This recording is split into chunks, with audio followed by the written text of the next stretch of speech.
Welcome to the It's Been Said podcast. I'm your host, SAI Executive Director Lisa Ramey.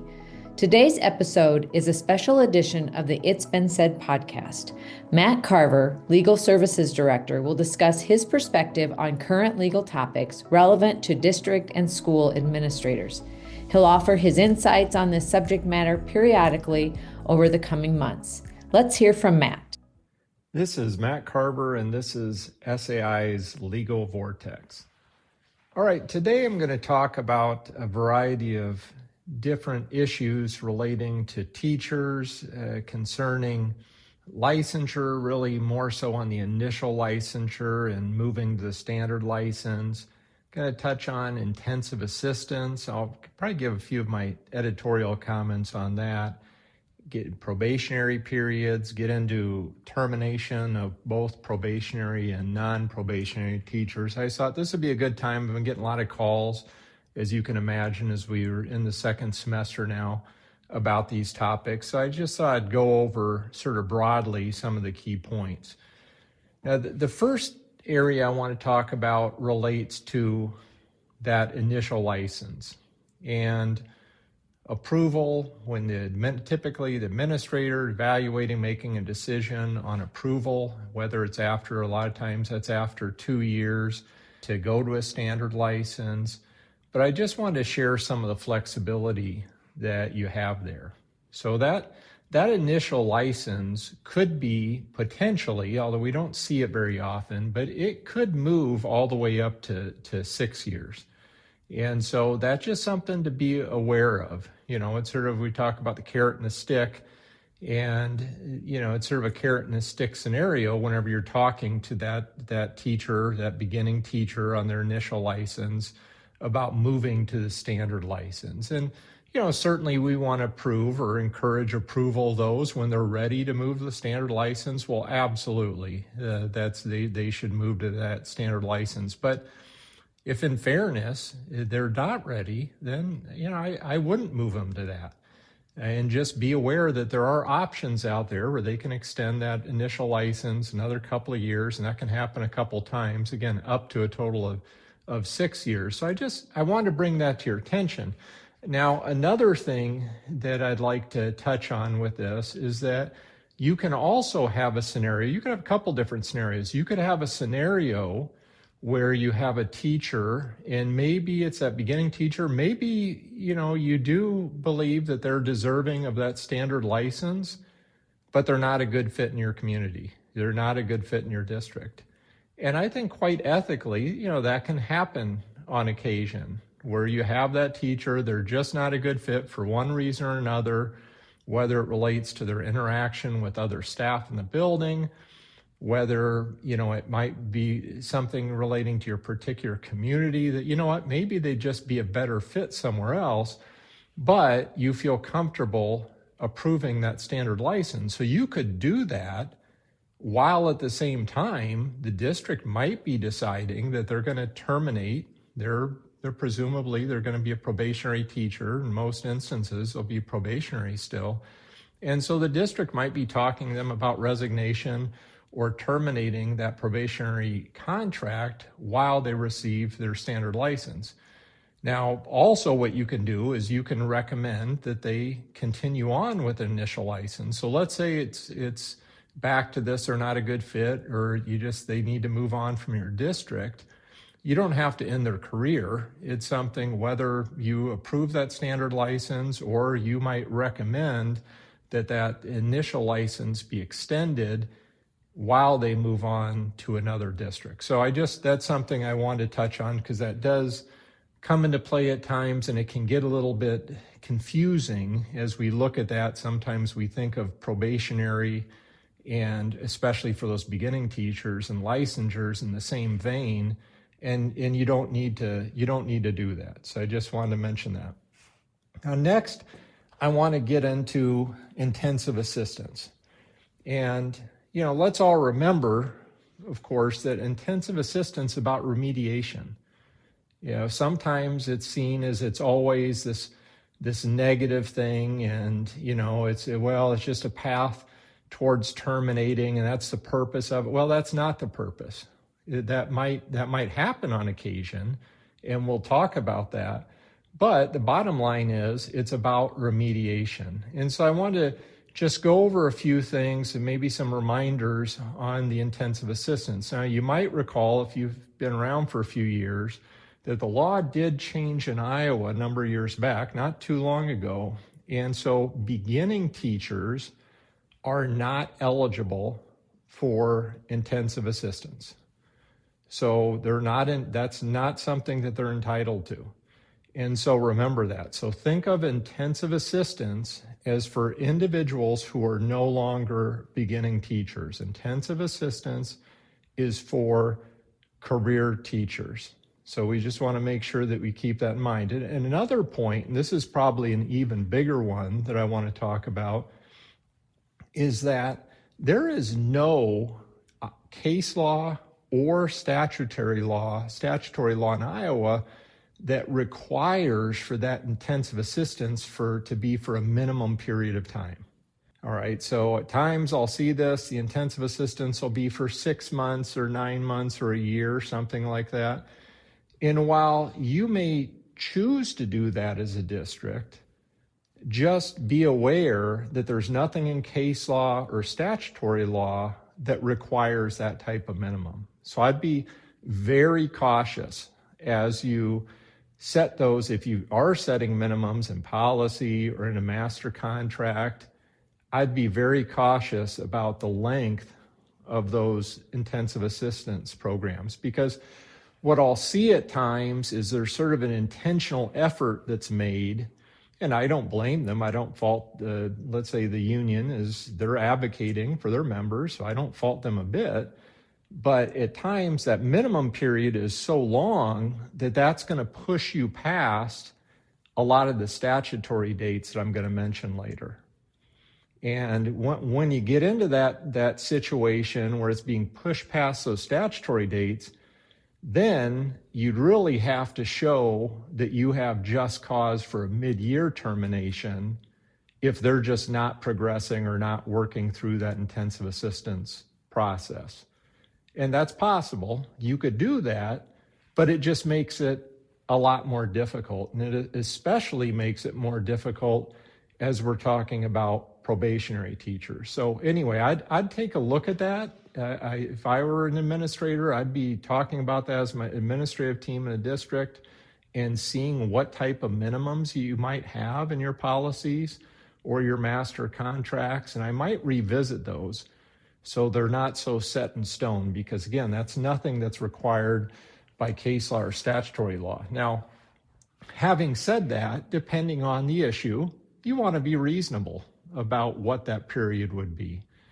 And so you have that teacher, you have a career teacher, again, it's for career teachers, but, they're having issues with lessons plans or things like that, or just their management class. Well, just consider what other administrators around the state would feel is sort of a reasonable period of time for that individual to go through an intensive assistance program. And with that, you want to make sure it identifies the supports that you're providing and absolutely document and ensure you're providing those supports. But we want to be reasonable, that it's not something that's going to change overnight. You can't expect a deficiency to be remediated overnight. And so it's likely going to be for certainly going from weeks in some of those other areas like I talked about. It's probably going to be a number of months that you might say they reasonably deserve to receive this type of intensive assistance. So that's something that, I just want to talk about, and maybe those were some of my editorial comments on that. Now, if the intensive assistance is not successful, then by statute in Iowa, school districts are limited with their options. So if they're not successful, then either one, you need to terminate that teacher immediately for just cause. 2, terminate the teacher at the end of the school year. Or 3, you'd provide, a 1-year non-renewable contract to that teacher or those teachers. And so just keep in mind, those are your only options there. And also remember that if a teacher has gone through intensive assistance with you, and now for the same standards, they're coming back and you would otherwise put them on intensive assistance, that's not an option. So you may not put that teacher on intensive assistance a second time. And so in those situations, if it's someone who's maybe successfully completed intensive assistance, now you're a year or 2 years down the road, they're having the same issues again, well then they're not able to go on intensive assistance, and you go back to those 3 requirements, those 3 options that I just mentioned. Okay, so you're going to need to make one of those decisions at that time relating to that teacher. Okay, next I just want to talk about the probationary period, and this is another one where I'm going to throw in my own comments on this. For teachers, the probationary period, so if they're new to your district, and it might be a teacher who's been in Iowa a number of years, but it's going to be 3 years for a probationary teacher. And I say they've been in Iowa a number of years. You could have a teacher who's jumped district to district every couple of years, and they could do that for 15 or 20 years. And if they have not completed that probationary period at any one district, then it's a 3-year probationary period when they're new to your district. So you're going to want to find out, have they completed that probationary period in another district? Now, another Iowa district. Now, if they have completed that probationary period in another Iowa district, then the district could waive the period altogether, which I would discourage unless, this is just the absolute rock star teacher, or you just decide as a district, you know what, we're just not going to get this teacher.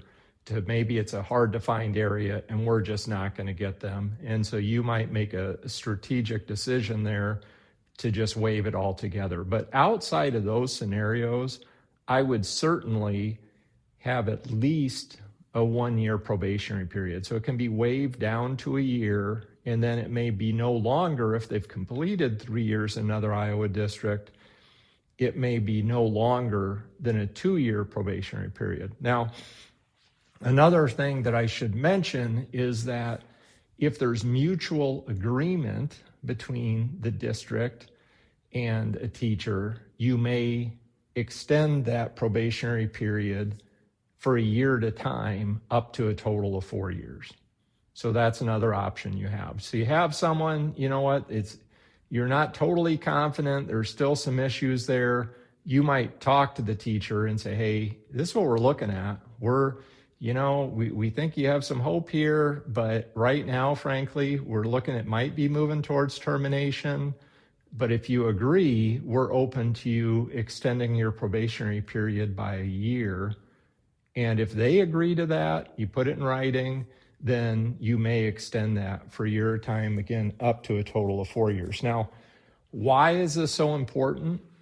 As regarding the probationary period, it's important once we get to termination, the possibility of termination, because there's a significant difference between the termination process and what a district needs to show for probationary and non-probationary teachers. Now, for a probationary teacher, there doesn't need to be just cause.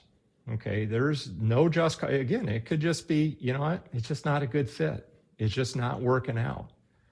And that's really the extent of it. You don't need more. And that's a pretty big issue.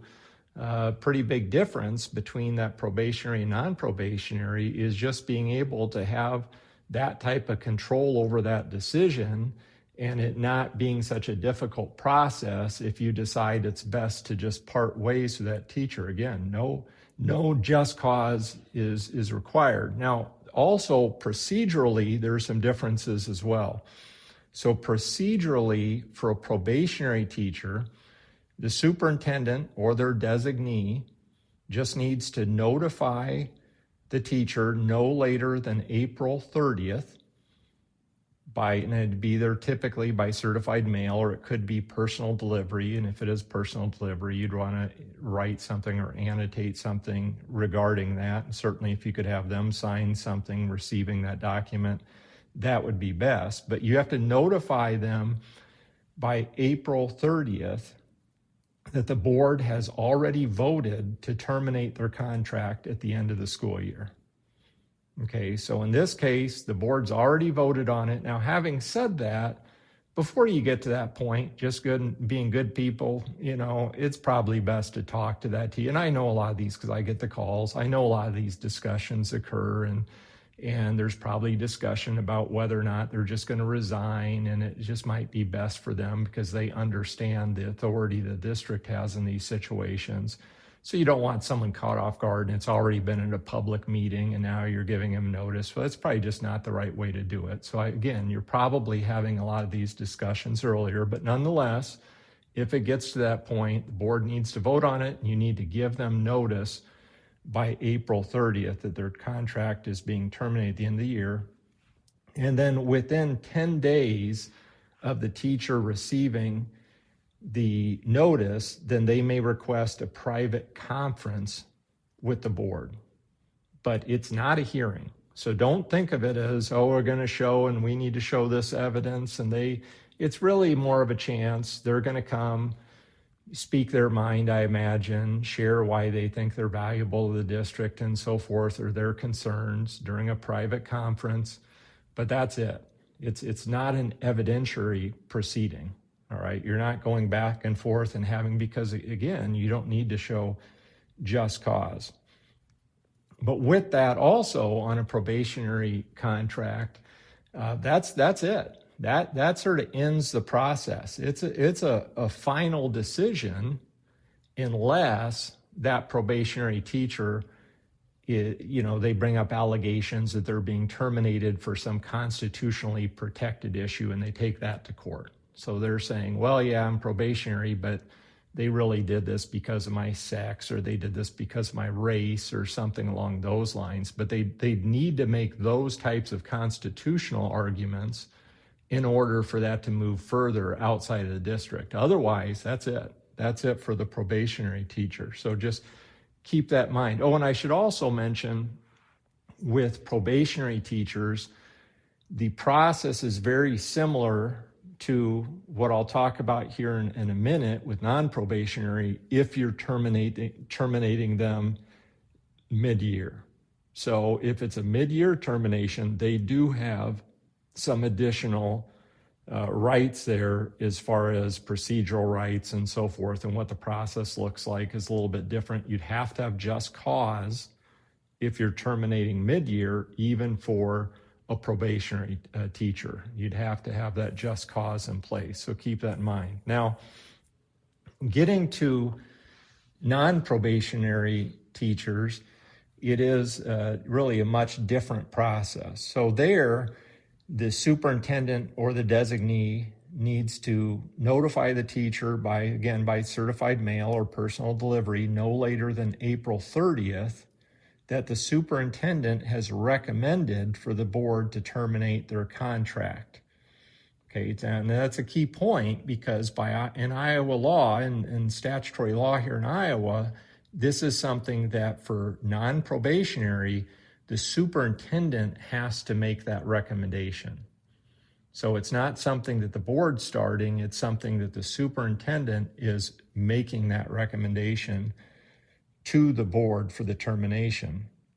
I should also mention in that writing, whatever that notice that you give relating this recommendation, that you should be, and you're probably going to be working with your district's legal counsel on this, but giving some of the written reasons why they're being terminated. So you're sort of getting to the underlying reasons for the just cause. And that notice would be given, so the superintendents would be given to the board. This recommendation would go to the board at a meeting, a regular special meeting, to be held no later than May 15th. But again, this meeting is just the meeting where the superintendent is making the recommendation for the termination. So keep that in mind. So by May 15th, no later than May 15th, where the superintendent is making that recommendation to the board. Now, within 5 days of receiving the notice, the teacher may request a private hearing with the board. And this is a hearing. I mean, this is an evidentiary hearing. So this is, again, quite different than the process for the probationary period. Now, if no hearing is requested, the board must vote on the termination no later than May 31st. If a hearing is requested, then the board meeting, that hearing would occur no sooner than 20 days or later than 40 days after the request, unless you could have a scenario where both parties agree that we're going to have it later than that 40-day period. That's a possibility. Again, both parties would need to agree to that. And then after the board, so you have that hearing, the board makes its decision. Sometimes they might decide against terminating. They have every right to do that. Other times they might decide to move ahead with that recommendation. They find that there is just cause, because again, you'd have to have just cause. They find that's there, and then they vote to terminate that teacher at the end of the school year. Then at that point, the teacher has 30 days to appeal this decision to the district court. So there was a time for many years, there was an adjudicator in place. It was sort of in between. That process is gone. So now it goes from the board directly to the district court. Okay, and they need to make that request within 30 days. Now, as far as resignations are concerned, one of the things I'd talked to you about, because I think it's reasonable to have those conversations about resignation, giving them some options there. And I know this happens a lot, and talking to them about that. But keep in mind that you want to make sure that if they are giving a resignation, that the board has approved that resignation at a time where you'd still have plenty of time to go through all the processes that I just mentioned, in case that employee decides to pull that, they decide to rescind that resignation, because they can do that. Until the board votes on that resignation, they can rescind it. So be careful about when you're going to have that board meeting, because what you don't want to do is get to the point where it's going to the board, and now the teacher rescinds the resignation, and the board has not approved this yet, and now you're missing some of the statutory deadlines for that termination. So just make sure that you're sort of cognizant of that. That's something that you're considering as you're talking to those individuals about that resignation. So hopefully you found this helpful. I just wanted to go over this time of year. A lot of these topics come up. Again, I'd encourage you to take a look at what you're doing with the intensive assistants. Consider the types of decisions you're making and options you have to talk to those teachers about on the licensure side. And hopefully this just gives you a little bit more awareness about that process. And certainly I encourage you to work if you're getting to the point where you're terminating, I'd certainly encourage you to work with your district legal counsel on that. That all having been said, I hope it's helpful, and I look forward to talking to many of you soon, or shoot me an email if you have any questions, and just make it a great day. Thanks so much.